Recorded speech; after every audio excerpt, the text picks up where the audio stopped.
मला माहीत नाही कोण काय म्हणते ते, पण मी जे काय म्हणालो त्या मताशी मी ठाम आहे. एकनाथ शिंदे पुन्हा या राज्याचे मुख्यमंत्री होणार नाही. शिवसेना फोडण्यासाठी त्यांचा वापर केला.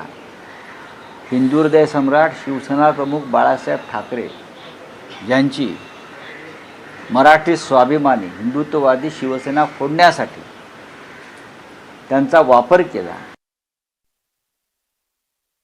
केंद्रामध्ये जर बदल झाले, मी असं केंद्रात जर बदल झाले आणि नरेंद्र मोदीजींना असं वाटलं की देवेंद्र फडणवीस हे केंद्रामध्ये एखाद्या प्रमुख खात्याचं नेतृत्व करण्यासाठी योग्य आहेत, 100% ते योग्य आहेत, केंद्रीय स्तरावरच योग्य आहेत, ते महाराष्ट्र त्यांच्या हातात आता राहिलेला नाही आहे.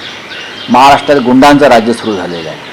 तर ते जर गेले, त्यांना अर्थ खातं मिळालं किंवा त्यांना HRD मिनिस्ट्री मिळाली तर फार महत्त्वाची खाती आहेत. आम्ही तर म्हणू त्यांना 2029च्या आधी प्रधानमंत्रीपद त्यांनी मिळवावं. तर मग महाराष्ट्रामध्ये भारतीय जनता पक्षाचाच मुख्यमंत्री, ते बाहेरचा मुख्यमंत्री कशा करता करतील.